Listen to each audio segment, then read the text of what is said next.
បាទបងប្អូនយើងបាទនេះស្រុកស្រីស្នំខេត្តសៀមរាបបាទឥឡូវបងប្អូនជាបរិវត្តនៅក្នុងស្រុកស្រីស្នំខេត្តសៀមរាបនេះបាទកំពុងចលាចលខ្លាំងណាស់បងប្អូនណាបាទនៅវេលាម៉ោងនេះបាទ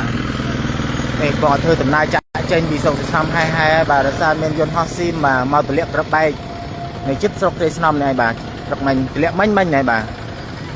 នេះបងប្អូនយើងបាទមើលទៅបងប្អូនណាជួយ share តគ្នាផងឲ្យបងប្អូនយើងបានដឹងបាទឲ្យបងប្អូនយើងបានដឹងនៅស្រុកស្រីស្នំខេត្តសៀមរាបបាទស៊ីមបានទម្លាក់ត្របែកទៀតហើយបាទនៅនឹងជិតស្ពានព្រំប្រទល់ព្រំប្រទល់ស្រីស្នំចុងកាល់បាទទម្លាក់ឲ្យបើកយន្តហោះទៅបាត់ហើយបាទ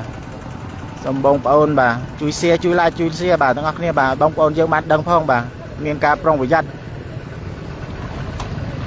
នេះស្រីស្នំចាប់ដើមជលះចេញហើយបងប្អូនណាបាទចាប់ដើមហើយនេះបាទញ៉ាំតិចទៀតខ្ញុំទៅដែរបាទទៅទាំងអស់គ្នាប្រើឲ្យបងប្អូនយើងទៅមុនទៅច្រើនណាស់ទៅហើយមិនទៅខាងណាខាងណីទេបងប្អូនយើងទាំងគេទាំងខ្ញុំបាទទម្លាក់ឡើងស្ទើរដីហ្មងបាទបងប្អូនណានេះមើលនេះសិតតែបងប្អូនយើងដែលភៀសបាទភៀសបន្តណានេះបាទមិនមែនភៀសមកពីនោះទេអ្នកដែលភៀសមកស្រីស្នំឥឡូវភៀសបន្តទៅទៀតហើយអ្នកស្រុកស្រីស្នំនេះកំពុងតែដុតដៃដុតជើងបាទរៀបចំឲ្យបានរៀងខ្លួន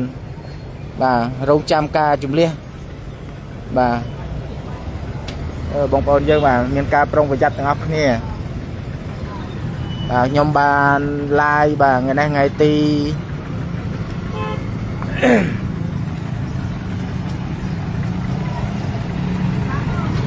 បាទមើលបងប្អូនណាព្រឹកនេះហើយបាទមិញថ្ងៃទម្លាក់25នាទីមុននេះហើយឥឡូវចលាចលហើយបាទ